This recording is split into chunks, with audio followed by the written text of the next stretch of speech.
Hello dear student, आज हम chapter number 6 का सेकंड पार्ट करने वाले हैं। फर्स्ट पार्ट में हमने थ्योरी पार्ट देखा था। आई होप कि आपने रिवीजन किया होगा सारे पार्ट का। और आज हम 6.1 स्टार्ट करेंगे। तो लास्ट क्लास में हमने क्या पढ़ा था, एक बार रिवीजन कर लें हम। रेखाएं और कोण। रेखाखंड जिसके दो सीमित बिंदु होते थे, किरण जिसका एक तो सीमित बिंदु होता था लेकिन एक असीमित बिंदु होता था, और रेखा जिसके दोनों ही असीमित बिंदु होते थे। देन उसके बाद में हमने कोणों के बारे में पढ़ा था। कौन कौन से कोण थे? एक तो न्यून कोण जो 90 से कम हो, दूसरा सम कोण जो बराबर 90 के बराबर हो, और तीसरा अधिक कोण जो 90 से तो अधिक हो लेकिन 180 से कम हो, और पांचवा पढ़ा था ऋजु कोण जो था बराबर 180 डिग्री, यानी जो रेखीय युग्म बनाता है वो कोण। देन उसके बाद में प्रतिवर्ती कोण जिसको इंग्लिश में रिफ्लेक्स एंगल भी कहते हैं, जिसकी वैल्यू 180 से ज़्यादा 180 और 360 के बीच में होती थी। क्लियर? उसके बाद में हमने आसन्न कोणों के बारे में पढ़ा था। दो कोण आसन्न कब होंगे? 3 कंडीशन फॉलो करेंगे तब। पहली, जब भुजा उभयनिष्ठ हो, दूसरी उनका शीर्ष उभयनिष्ठ हो, और तीसरी जो भुजा उभयनिष्ठ नहीं है वो उभयनिष्ठ भुजा के दोनों तरफ हो। क्लियर? तो इसमें उभयनिष्ठ भुजा है AB और BC, ये हमने देखा था। देन उसके बाद में हमने शीर्षाभिमुख कोण पढ़े थे। शीर्षाभिमुख कोण यानी दो रेखाएं आपस में एक दूसरे को क्रॉस में काटती है, तो आमने सामने वाले कोण शीर्षाभिमुख कोण कहलाते हैं, और वे हमेशा इक्वल होते हैं। उसके बाद में हमने प्रतिच्छेदी रेखाएं और अप्रतिच्छेदी रेखाएं देखी थी। प्रतिच्छेदी रेखाएं वही जो आपस में क्रॉस करती है, और अप्रतिच्छेदी यानी समांतर रेखाएं जो हमने रेल की पटरी का उदाहरण देखा था कि जो बिल्कुल समांतर चलती है, वो आपस में आगे कभी नहीं मिलती, ये वाला देखा था हमने। देन उसके बाद में कोणों के युग्म के जो रेखीय युग्म है उनके कोणों का योग 180 डिग्री होता है।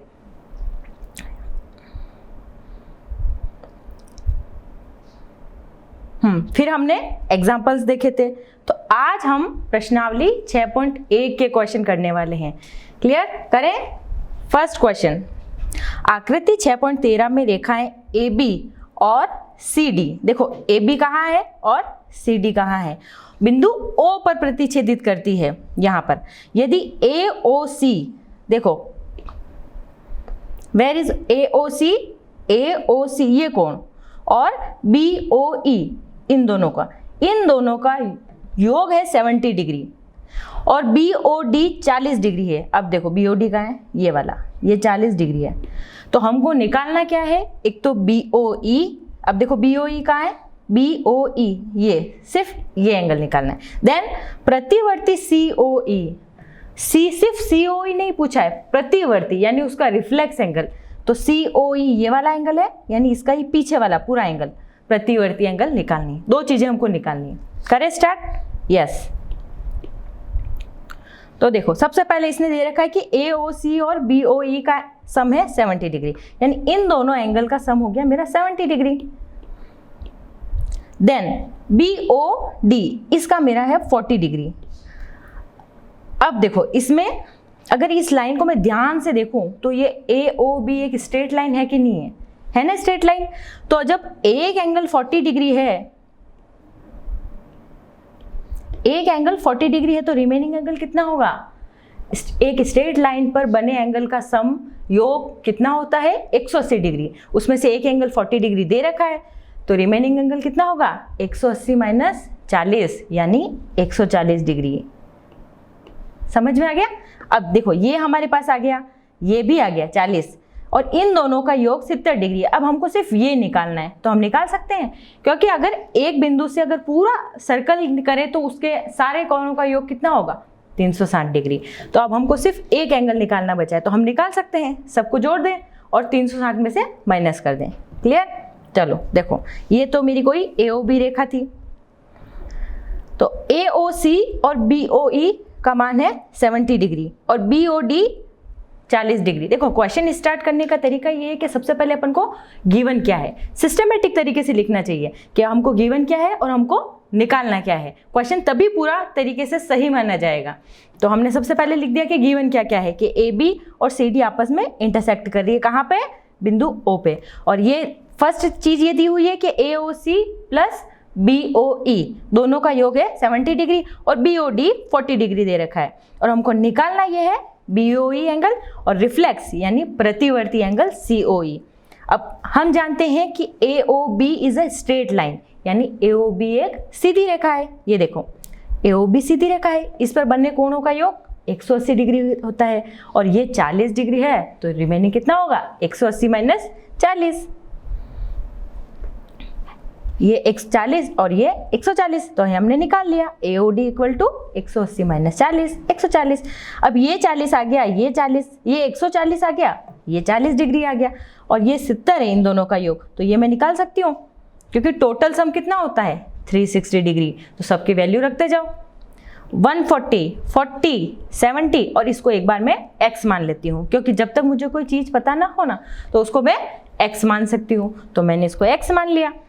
अब देखो, अब इनको करो 140 प्लस 40 और 70 करो ऐड, तो कितना हो गया 25 250। अब इनका सम हो गया 250 और 250 plus x equal to 360 degree. और जो चीज़ हमको पता होती है वो इक्वल टू के दूसरी साइड जाती है, तो 250 को मैं क्या करूँगी इक्वल टू के राइट हैंड साइड भेज दूंगी क्योंकि मुझे सिर्फ x की वैल्यू निकालनी है। तो x इक्वल टू 360 माइनस 250, तो x की वैल्यू आ गई 110 डिग्री। ओके, यानी इस एंगल की वैल्यू आई है ये COE। लेकिन क्वेश्चन वापस पढ़ो ध्यान से, मुझे COE नहीं पूछा है, मुझे क्या पूछा है प्रतिवर्ती ऑफ COE। क्लियर? तो प्रतिवर्ती निकालना है, तो प्रतिवर्ती कैसे निकलेगा, उसको जो 360 में से ये COE नहीं, इसके पीछे वाला पार्ट निकालना है पूरा जो राउंड अप है वो, तो 360 में से माइनस कर देंगे तो मेरा रिफ्लेक्स एंगल आ जाएगा। तो रिफ्लेक्स 360 माइनस 110 यानी 250 डिग्री आ गया रिफ्लेक्स ऑफ COE का मान। एक वैल्यू आ गई। अब मुझे निकालना है ये वाला एंगल, दिस वन BOE। अब देखो BOE में एक हिंट ये दे रखा था कि BOE और AOC दोनों का योग 70 डिग्री था। इसने ऐसे नहीं कहा था कि एक 70 डिग्री है, दोनों का योग। तो इसमें आप ये नहीं एग्जैक्ट बता सकते हैं कि कौन सा कितने डिग्री का है। तो इसमें आपको, अब देखो अगर मैं ये वाली लाइन लूं, ये देखो ये वाली CD लाइन, क्लियर, इसमें एक एंगल 40 डिग्री है, ये वाला अभी हमको निकालना है, और ये एंगल मेरा आ गया 110 डिग्री। अभी हमने निकाला था ना COE का मान, तो मैं सिर्फ ये वाला निकाल सकती हूँ ना एंगल, क्योंकि एक ही रेखा पर बने कोणों का योग 180 डिग्री होता है और ये संरेख है कि नहीं है, लीनियर पेयर में है ना, तो मैं निकाल सकती हूँ। तो 110 plus 40 plus x equal to 180 degree.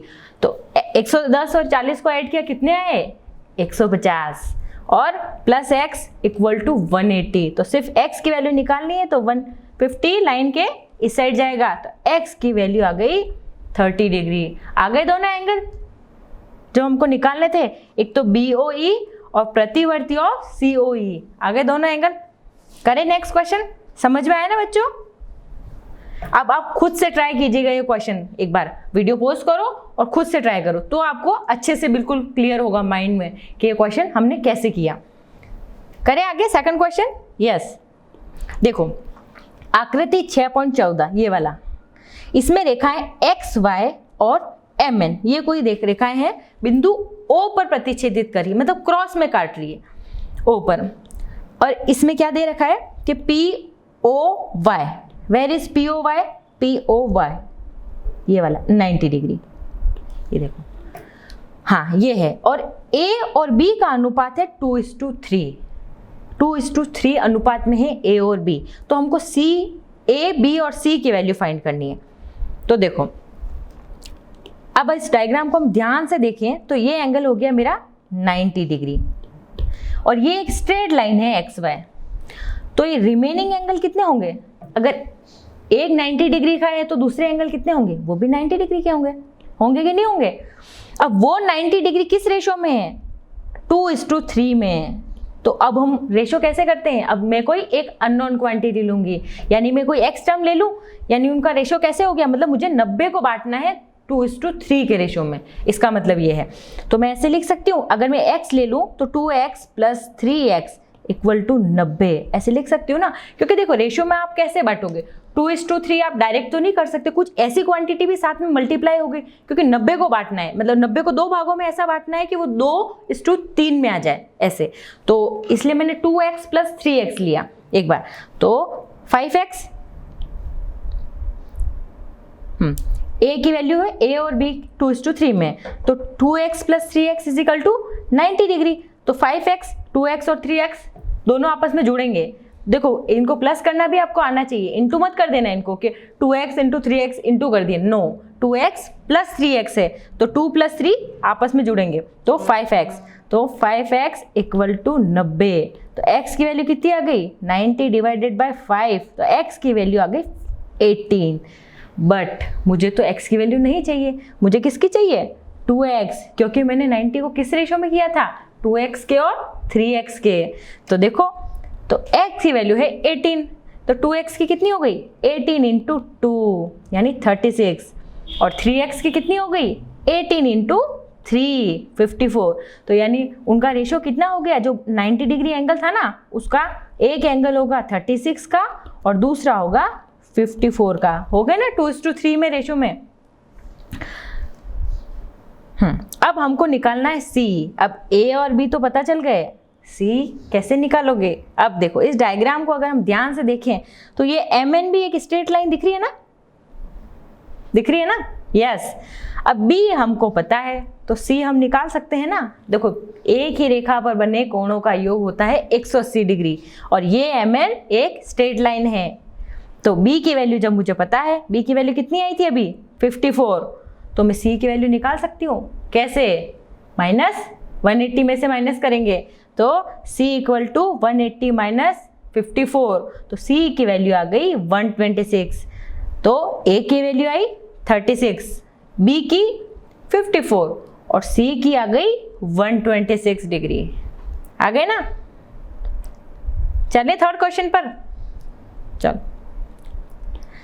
आकृति 6.15 में यदि PQR, ये वाला अंदर वाला एंगल है PQR, और PRQ, ये दोनों अंदर जी की साइड में जो एंगल है ना, वो दोनों बराबर है।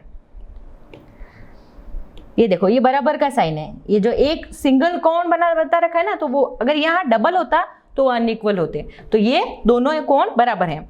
तो सिद्ध कीजिए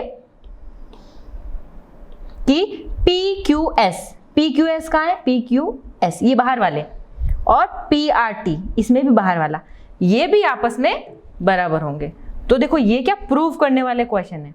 अब इसमें प्रूव करने वाले भी आएंगे, तो उसमें आपको थोड़ा आइडिया लगाना पड़ेगा कि इसमें हमको क्या टेक्निक यूज करनी है, क्या, क्योंकि इसमें आप देखो पहले कि इसमें क्या क्या दिया हुआ है और हमको क्या क्या निकालना है उस अकॉर्डिंग। तो देखो फर्स्ट हमको ये दिख रहा है कि ST जो मेरी है वो स्ट्रेट लाइन है, एक सीधी रेखा है। तो अगर इस पे मैं ध्यान से देखूं तो ये पूरा एंगल, दोनों कोणों का योग 180 हो रहा है कि नहीं हो रहा है? यस। और इन दोनों कोणों का योग भी 180 हो रहा है। तो मैं एक इक्वेशन ऐसे लिख सकती हूँ कि ये कोण और ये कोण, कोण 1 और कोण 2 और कोण 3 और कोण 4, तो 1 और 2 इन दोनों का योग 180 होगा, यानी PQR और PQS = 180 डिग्री, और एंगल PRQ और PRT दोनों भी हैं 180 डिग्री। अब एक बात बताओ, दोनों इक्वल टू 180 डिग्री हैं तो आपस में भी दोनों बराबर हो सकते हैं ना। ये देखो दोनों ही 180 डिग्री है, तो ये भी और ये दोनों आपस में बराबर है, तो इक्वेशन 1 और इक्वेशन 2 आपस में बराबर हो गई। तो मैं कह सकती हूँ कि PQR, angle PQR and angle PQS और PRQ और PRT, ये चारों एंगल बराबर है। तो मैंने ये इक्वेशन ऐसे लिख दी। अब क्वेश्चन में एक हिंट दिया था कि PQR और PRQ ये दोनों बराबर हैं। तो अगर ये दोनों बराबर हैं तो ये दोनों आपस में कट हो गए, ये वाला PQR और PRT ये दोनों कट हो गए। तो क्योंकि जब दोनों इक्वल चीजें होती है ना, ये बराबर के दोनों साइड में, तो आपस में कट हो सकती है। तो ये दोनों आपस में बराबर है, तो बचा क्या, PQS और PRT ये दोनों आपस में बराबर होंगे। और यही हमको प्रूव करना था कि PQS ये बाहर वाला कोण और PRT ये दोनों बराबर है कि नहीं। क्लियर, समझ में आए ना। करें क्वेश्चन नंबर 4। यस, देखो आकृति 6.16 में x प्लस वाई, ये देखो x प्लस वाई ये दोनों हैं, और y प्लस जेड ये नीचे वाले y plus w plus Z, sorry एक तो ऊपर तो है x प्लस वाई और नीचे है w प्लस जेड। तो सिद्ध कीजिए कि AOB एक रेखा है। अब AOB कहाँ है, ये AOB एक रेखा है, ये हमको प्रूव करना है। तो देखो इसमें हमको पहले क्वेश्चन में दिया क्या है, हमको ये देखना है। दो चीजें दी है, x प्लस वाई बराबर है w प्लस जेड के, यानी रेखा के इस तरफ बने कोण और रेखा के RHS साइड में बने कोण और LHS साइड में बने कोण दोनों बराबर हैं। x प्लस वाई बराबर है w पर z के। तो मैं इसको ऐसे लिख सकती हूँ कि x plus Y equal to 180 degree. और अगर मैं इस पूरे O बिंदु की बात करूं तो इस पे बने कोण कितने होंगे, 360 डिग्री के होंगे कि नहीं होंगे, क्योंकि अगर मैं उस बिंदु से स्टार्ट करके पूरा सर्कल करूं तो कितने होंगे, एंगल का सम 360 डिग्री होता है ना पूरा रोटेशन, तो 360 है। तो ऐड करूं x plus Y plus Z plus w, चारों को मैंने ऐड किया, सम कितना हो गया 360 डिग्री। अब एक हिंट क्वेश्चन में दिया था कि x प्लस वाई बराबर है w प्लस जेड के, तो मैं w प्लस जेड की जगह x प्लस वाई लिख सकती हूँ कि नहीं लिख सकती हूँ, बिल्कुल लिख सकती हूँ। तो लिख दिया मैंने x प्लस वाई और x plus Y equal to 360 degree. अब जब x प्लस वाई और x प्लस वाई दो बार है तो हो जाएंगे वो 2x प्लस वाई होंगे कि नहीं होंगे, दो बाहर कॉमन ले लिया 2x प्लस वाई। अब x प्लस वाई सिर्फ निकालना है, तो 360 डिवाइडेड बाय 2, यानी 2 से डिवाइड करो कितना गया, x plus Y equal to 180 degree. और जब x प्लस वाई इधर वाले कोणों का योग 180 डिग्री आ गया, इसका मतलब ये क्या है, स्ट्रेट लाइन।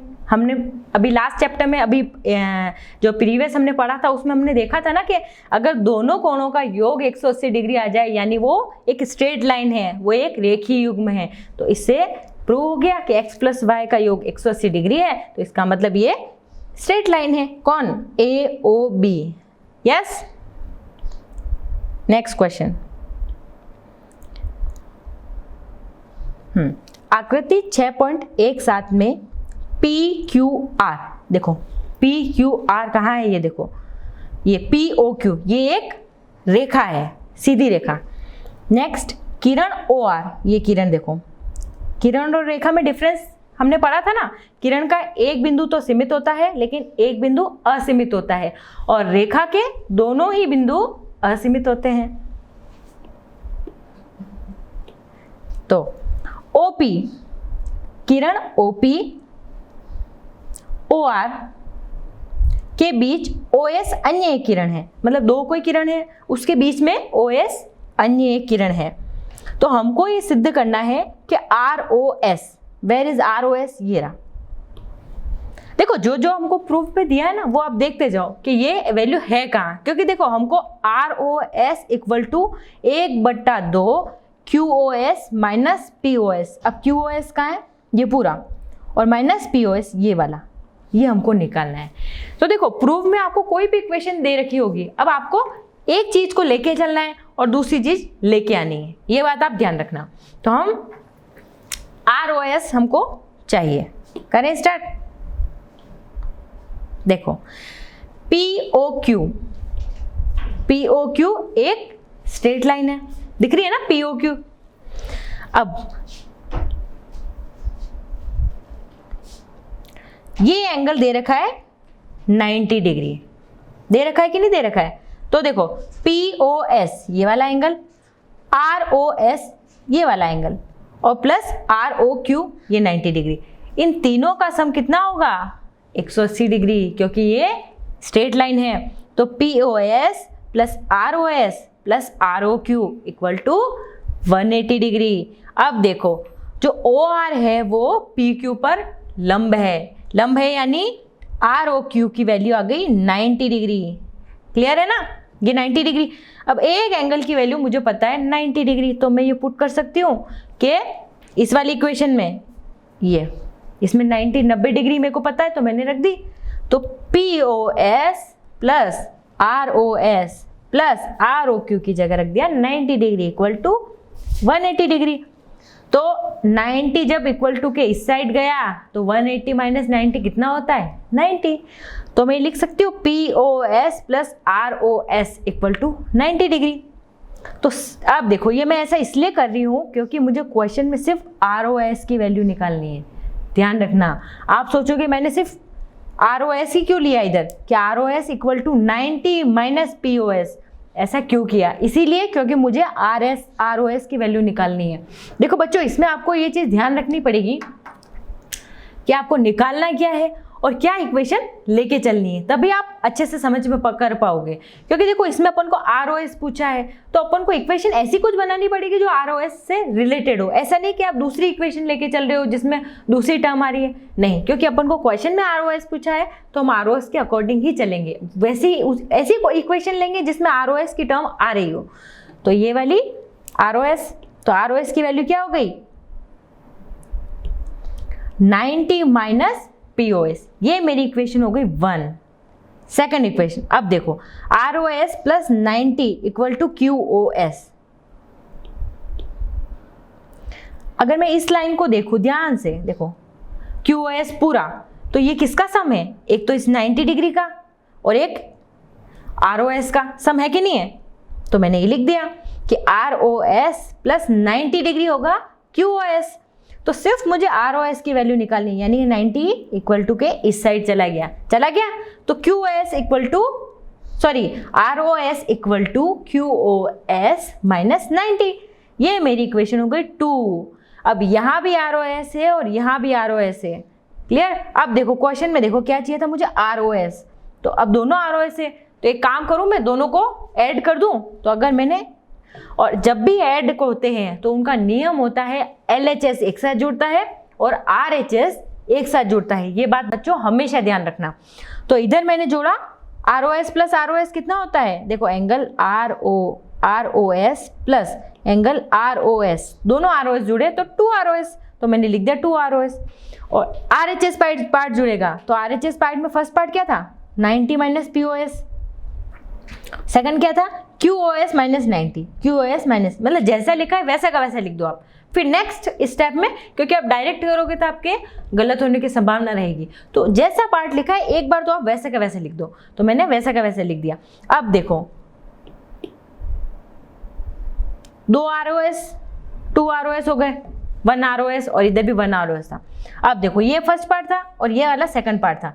अब ये 90 प्लस का है और ये 90 माइनस का है, आपस में कटेंगे कि नहीं कटेंगे? देखो कोई मेरे पास कोई डिजिट है +5 और एक है -5, तो +5 और -5 कटते हैं ना, तो ये 90 प्लस का, ये माइनस का 90, ये दोनों आपस में कट गए। अब बचा कौन 2 ROS equal to QOS minus POS। क्योंकि देखो हमेशा ये कोशिश करो जो प्लस का है वो पहले लाने की कोशिश करो और जो माइनस का है वो पीछे की साइड में।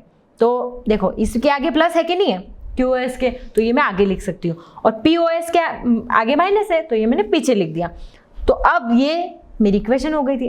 अब देखो क्वेश्चन में देखो ऐसा कुछ आ रहा है कि ROS equal to half of QOS minus POS। अब हाफ कैसे आ सकता है, आप थोड़ा आइडिया लगाओ।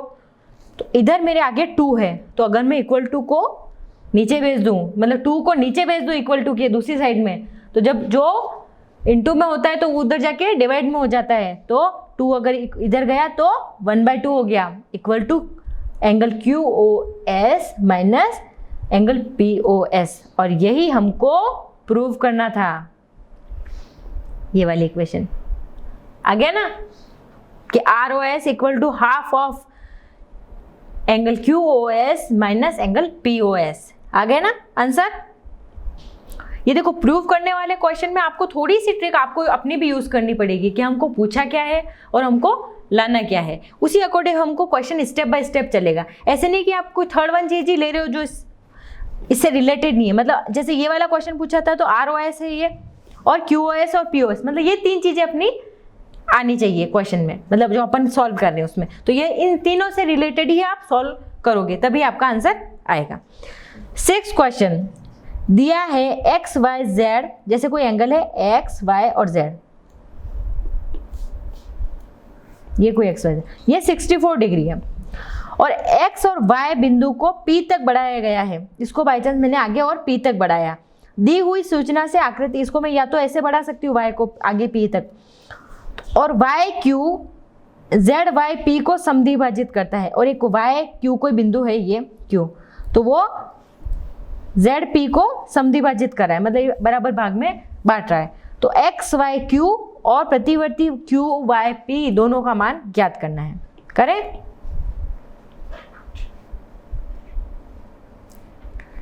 देखो सबसे पहले तो मैंने एक एंगल था XYZ, ये मैंने एंगल खींच लिया XYZ जो था मेरा 64 डिग्री, कर लिया।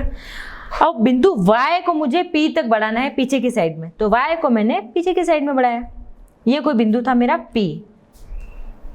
उसके बाद में YQ रेखा इस पूरे कोण को समद्विभाजित कर रही है। समद्विभाजित मतलब दो बराबर भागों में बांट रही है, यानी ये एंगल और ये वाला एंगल, एंगल 1 और एंगल 2 दोनों आपस में बराबर होंगे, क्योंकि YQ जो किरण है ना वो इस एंगल को दो बराबर भागों में बांट रही है। तो हमको अब फाइंड क्या करना है, देखो हमको निकालना है एक तो XYQ। अब XYQ कहाँ है,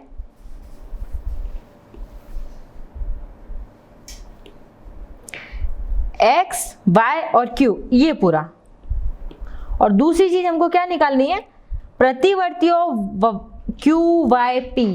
अब QY और P इसका प्रतिवर्ती ये पूरा, ये दो चीजें हमको इसमें फाइंड करनी है। करें स्टार्ट? अब देखो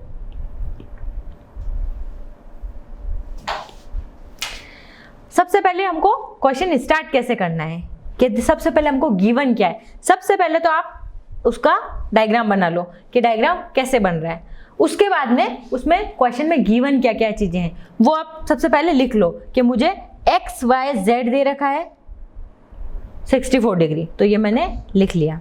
सिर्फ एक ही चीज इसमें दे रखी थी, और एक चीज और दे रखी थी कि वाई क्यू जो है वो उसको बाइसेक्ट कर रहा है, इसको बराबर भागों में बांट रहा है, यानी ये दोनों कोण बराबर होंगे। अगर हमको आगे कोई यूज करना होगा ना तो इसमें हम बता सकते हैं कि ये दोनों एंगल 1 और एंगल 2 बराबर हैं। तो अब देखो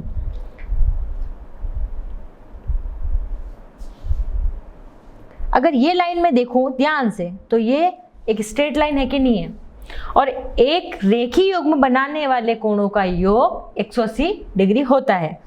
तो x y z angle 1, z y q angle 2 और क्यू वाई पी एंगल 3 हो गए ना। ये 1, ये 2 और ये 3, ये तीनों एंगल का सम कितना होगा 180 डिग्री।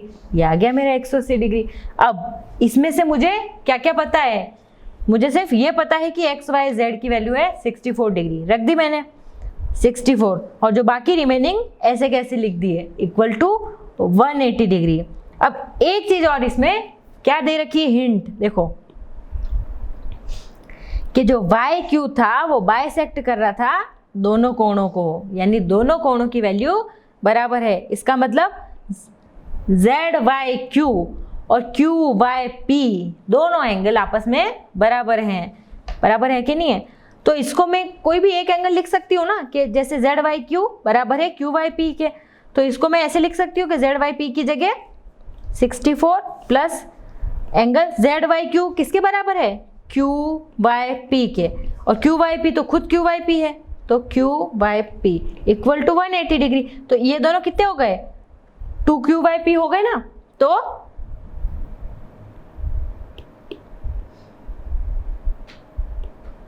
तो 2 क्यू वाई पी, अब ये 64 इक्वल टू के इक्वल दूसरी साइड जाएगा, तो 180 माइनस 64 करो और 116 डिग्री। अब ये तो 2 क्यू वाई पी की वैल्यू है, मुझे कितनी है सिर्फ क्यू वाई पी की वैल्यू फाइंड करनी है, तो क्यू वाई पी कितना हो गया 58 डिग्री। क्लियर? अब देखो इसमें क्या पूछा था, हमको क्यू वाई पी पूछा था क्या? नहीं, प्रतिवर्ती क्यू वाई पी पूछा है, तो कोई दिक्कत नहीं है। क्या करेंगे, जैसे देखो ये कोई एंगल है क्यू वाई पी, अब मुझे इसका रिफ्लेक्स निकालना है, प्रतिवर्ती, यानी उसको जो रिमेनिंग उसको छोड़ के उल्टा वाला, यानी जो भी हो उसको 360 में से माइनस कर दो। तो क्या 58 डिग्री आई क्यू वाई पी की वैल्यू, तो मुझे तो उसका प्रतिवर्ती निकालना है। तो प्रतिवर्ती क्यू वाई पी कितना होगा, 360 माइनस 58 डिग्री, यानी 302 डिग्री हो गया इसकी वैल्यू। क्लियर? एक तो आंसर मेरा आ गया फर्स्ट। अब मुझे एक चीज और निकालनी है, कौन सी वाली? सेकंड क्या था, एक एंगल एक्स वाई क्यू। अब कहाँ है एक्स वाई, ये तो एक्स वाई और क्यू, अच्छा ये पूरा, ये मेरे को फाइंड करना है एक्स वाई क्यू।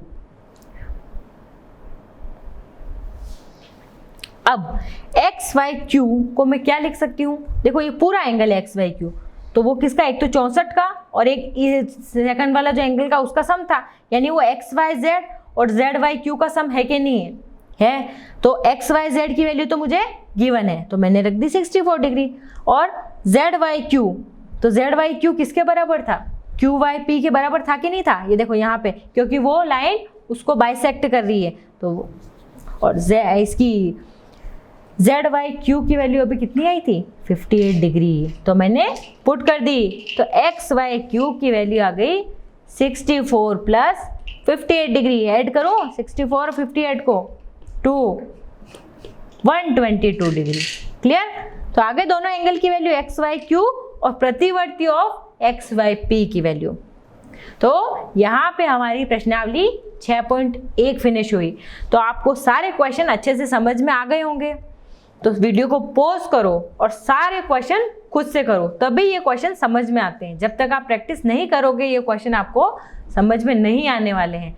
क्लियर? तो अब आगे चले, तभी आप पहले सारे क्वेश्चन कीजिएगा, तभी आगे का वीडियो देखना है। चलो अब हम पढ़ते हैं आगे का थ्योरी पार्ट। समांतर रेखाएं और तियर्क रेखाएं। देखो अभी हमने पढ़ा था ना, समांतर रेखाएं जो बिल्कुल पैरेलल चलती है, और तियर्क रेखा ट्रांसवर्सल लाइन हमने लास्ट क्लासेस में पढ़ा था। दो समांतर रेखाओं को एक आड़ी रेखा काटती है तो वो तियर्क रेखा ट्रांसवर्सल लाइन कहलाती है। और इससे बनने वाले कोणों के बारे में भी पढ़ा था हमने। कौन से कोण, एकांतर कोण, संगत कोण, रेखीय युग्म, वो वाली सारी चीजें हमने देखी थी। आपको याद होगा कि वह रेखा जो दो या अधिक रेखाओं को विभिन्न बिंदुओं पर प्रतिच्छेदित करती है तो तियर्क रेखा कहलाती है। अब देखो इस डायग्राम में ये कोई रेखा M है और ये कोई N है। अब इसको एक लाइन L है जो उसको प्रतिच्छेदित कर रही है, तो ये वाली जो L लाइन है ना वो क्या है, तियर्क रेखा। अब रेखा L और M और N को क्रमशः बिंदु P और Q पर, ये कोई बिंदु P है और ये Q है, देखो ये कोई बिंदु P है और ये Q है, इस पे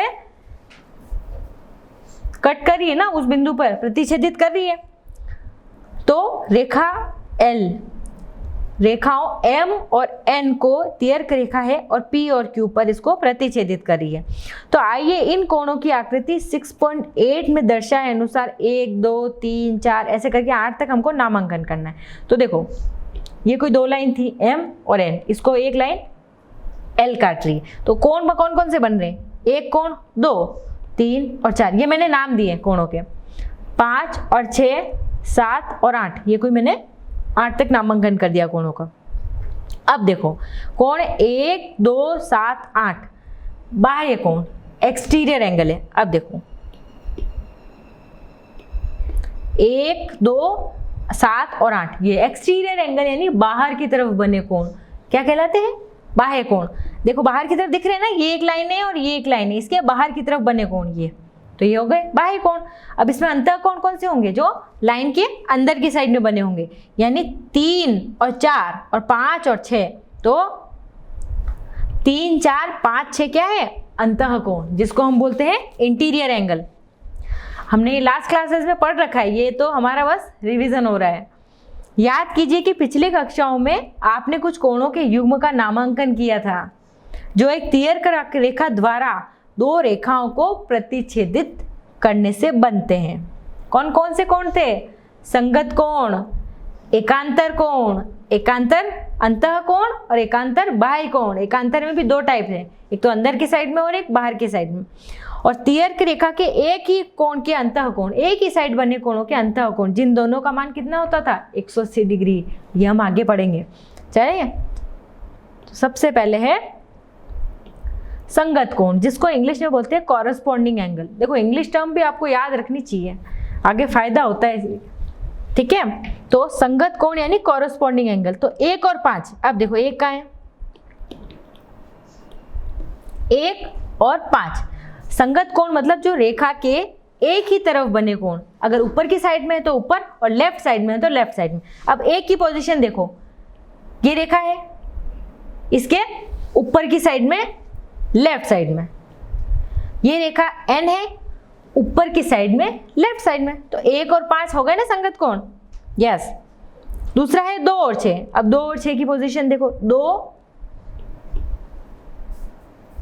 ये 2 और ये 6। अब 2 और 6 की पोजीशन देखो, रेखा के ऊपर की साइड में राइट साइड में। तो 2 रेखा के ऊपर राइट, 6 रेखा के ऊपर राइट साइड में। नेक्स्ट 4 और 8। अब ये 4 है और ये 8 है, रेखा के नीचे लेफ्ट साइड में, रेखा के नीचे लेफ्ट साइड में 4 और 8 की पोजीशन। और तीसरा है चौथा 3 और 7, रेखा के नीचे राइट साइड में, रेखा के नीचे राइट साइड में। हो गए ना चारों पैर। तो ये किसके हैं? संगत कोणों के, कॉरस्पॉन्डिंग एंगल्स के। अब है एकांतर कोण, जिसको इंग्लिश में बोलते हैं अल्टरनेट इंटीरियर एंगल्स। अल्टरनेट मतलब अल्टरनेट एक छोड़ के एक, 4 और 6। और देखो ये भी ध्यान रखना है कि अंतः कोण है, ऐसे नहीं कि बाह्य कोण है, अंतः कोण जो अंदर की साइड में बने। तो अल्टरनेट इंटीरियर एंगल 4 और 6 और 3 और 5। अब देखो 4 कहाँ है? 4 और 6। तो ये क्या है? एकांतर अंतः कोण। देखो एकांतर यानी एक छोड़ के एक, ये तो ये हो गए। और अंतः अंदर की साइड में बने, तो 4 इधर होगा तो 6 इस साइड होगा। दूसरा 3 और 5, 3 ऊपर की साइड में है तो 5 लेफ्ट साइड में, एक राइट में होगा तो एक लेफ्ट में होगा। तो ये अंतः है। अब बाह्य की बात करें, 1 और 7 और 2 और 8। अब 1 कहाँ है? 1 और 7 देखो अल्टरनेट है, एक इस साइड है तो दूसरा इस साइड है। तो और बाह्य कोणों की बात हो रही है, इसका मतलब वो लाइंस के बाहर की साइड में होंगे। तो 1 और 7 और दूसरा पैर क्या होगा? 2 और 8। क्लियर? तो अब समझ में आ गया ना आपको इनका एकांतर अंतः कोण और बाह्य कोणों में डिफरेंस। अब तियर्क रेखा के एक ही ओर के अंतः कोण, अब एक ही ओर के हैं, तो 4 और 5 और 3 और 6। अब ये हो गई मेरी एकांत, ये रेखा है और उसके एक ही तरफ 4 और 5 अंदर की साइड में है कि नहीं है, और 3 और 6 ये भी अंदर की साइड में। तो 4 और 5 और 3 और 6। तो हमने क्या क्या पढ़ा? एक तो संगत कोण, कॉरस्पॉन्डिंग एंगल, यानी अगर लाइन के ऊपर है तो ऊपर की साइड में लेफ्ट साइड में, तो ऊपर की साइड में सेम पोजीशन पे नीचे की साइड में लेफ्ट साइड में ही होगा, सेम उस रेखा पे। दूसरा एकांतर कोण, एक छोड़ के एक, और अंतः एकांतर कोण है तो अंदर की साइड में बने कोण।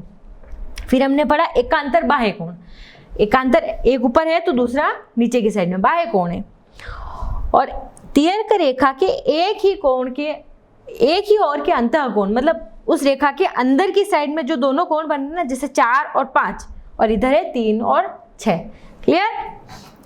तो तियर्क रेखा के एक ही ओर के अंतः कोणों को क्रमागत अंतः कोण या संबंधित कोण या सह अंतः कोण भी कहा जाता है। अब अभी तक तो हमने पढ़ा था कि जरूरी नहीं है कि रेखाएं समांतर ही हो, इसमें सिर्फ हमने कोणों के बारे में पढ़ा। अब जब रेखाएं समांतर हो तो ये कोण कैसे डिफरेंशिएट होंगे? तो अगर M और N मेरी समांतर रेखाएं हैं और ये L कोई तियर्कछेदी रेखा है, तो अब कौन कौन से कोण बन रहे हैं? 1 2 3 4 5 6 7 8, ये कोई कोण बने। तो अब इसके बारे में 1 = 5, 2 = 6, 4 = 8 और 3 = 7। अब क्यों? अब आप बताओ कि 1 और 5 बराबर होगा क्यों? क्या रीजन है? देखो जो ये वाली प्रश्नावली है ना, इसके क्वेश्चन में हमको रीजन भी लिखना जरूरी है कि आपने 1 बराबर 5 किया है, कर तो दिया लेकिन क्यों किया, वो रीजन भी आपको मेंशन करना जरूरी है कि ये भाई संगत कोण है कि एकांतर कोण है कि रेखीय युग्म है, कि जो भी रीजन हो वो आपको ब्रैकेट में लिखना जरूरी है। तो आप लिखोगे 1 = 5 क्या है, संगत कोण, 2 = 6 संगत कोण, 4 = 8 संगत और 3 = 7 संगत। तो देखो यदि एक तिर्यक रेखा 2 समांतर रेखाओं को प्रतिच्छेदित करे तो संगत कोणों का प्रत्येक युग्म बराबर होगा। 2 समांतर रेखाओं को एक कोई रेखा तिर्यक रेखा प्रतिच्छेदित करे तो संगत कोण यानी सेम साइड में बने कोण, ये वाले पेयर, ये वाला और ये वाला, ये वाला और ये वाला जैसे, तो वो समांतर होंगे तो संगत कोण का प्रत्येक युग्म बराबर होगा। तो कौन सी प्रॉपर्टी लग गई, संगत कोणों का युग्म वाली प्रॉपर्टी। क्लियर। अब हम पढ़ते हैं, हाँ, और संगत कोण, एक बात हमेशा ध्यान रखना, संगत कोण हमेशा एफ पे बनेंगे। ये देखो ऐसे एफ पे, अब जैसे ये एफ बन रहा है, ये एफ बन रहा है, मतलब एफ पे बनेंगे, और जो एकांतर कोण होता है ना वो जेड पे बनते हैं। ये चीज हमेशा ध्यान रखना तो आपको कंफ्यूजन नहीं होगा। क्या, संगत कोण हमेशा एफ शेप में बनते हैं, जैसे आप एफ कैसे भी बना सकते हो, ऐसे ऐसे, और जो एकांतर कोण है वो जेड पे बनेंगे, जैसे जेड उल्टा भी बन सकता है और ऐसे भी बन सकता है। तो ये दोनों संगत और एकांतर में डिफरेंस आपको पता लगाना हो तो आप ऐसे कर सकते हो। हाँ, और इसका उल्टा कि यदि एक तिर्यक रेखा 2 रेखाओं को इस प्रकार प्रतिच्छेदित करे कि संगत कोणों का युग्म बराबर हो तो दोनों रेखाएं समांतर होती है। देखो दोनों वाइस वर्सा कह सकते हैं कि अगर 2 रेखाएं समांतर है तो संगत कोणों के युग्म बराबर होंगे, और अगर संगत कोणों के युग्म बराबर है तो यानी वो समांतर रेखाएं, मतलब आप वाइस वर्सा दोनों कंडीशन बोल सकते हो। अब उसके बाद में ये आप एकांतर कोणों के बारे में बताया कि ये कोण है और ये वाला कोण, ये दोनों बराबर होंगे, और ये कोण और ये कोण आपस में बराबर होंगे, यानी कौन से, एकांतर कोण। तो एकांतर कोण के युग्म भी आपस में बराबर होंगे। तो यदि एक तिर्यक रेखा 2 समांतर रेखाओं को प्रतिच्छेदित करे तो एकांतर अंतः कोणों के युग्म प्रत्येक बराबर होते हैं। देखो जैसे संगत कोणों की कंडीशन में हुआ ना, वैसा का वैसा एकांतर कोणों में भी होगा कि अगर 2 समांतर रेखाएं हैं तो एकांतर कोण समान होंगे। और इसको हम उल्टा भी कह सकते हैं कि यदि एकांतर कोणों की युग्म समान है तो वो दोनों रेखाएं समांतर रेखा होगी। ये हम दोनों चीजें लिख सकते हैं। तो जैसे ये इसमें ये कोई एंगल Q है और ये R है, ये आपस में बराबर होंगे क्योंकि A, B और CD समांतर रेखा है और PQ कोई तिर्यक छेदी रेखा है, तो ये हम लिख सकते हैं। तो ये प्रमेय, यदि एक तिर्यक रेखा 2 रेखाओं को इस प्रकार से प्रतिच्छेदित करे कि एकांतर अंतः कोणों का युग्म बराबर है तो रेखाएं परस्पर समांतर होगी। देखो उल्टा भी लिख सकते हो। और यदि एक तिर्यक रेखा 2 समांतर रेखाओं को प्रतिच्छेदित करे तो तिर्यक रेखा के एक ही कोणों के अंतः कोण का प्रत्येक युग्म संपूरक होता है।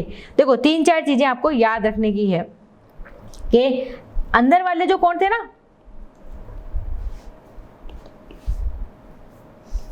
अंदर की साइड में, तो वो आपस में संपूरक होंगे अगर समांतर रेखाएं हैं तो। अंदर वाले जैसे हमने पढ़ा था ना 4 और 5, ये इस वाले डायग्राम में, ये वाले में, तो इसमें 4 और 5 ये आपस में संपूरक होंगे। इसका मतलब है दोनों का योग होगा 180 डिग्री। ये वाली चीज है।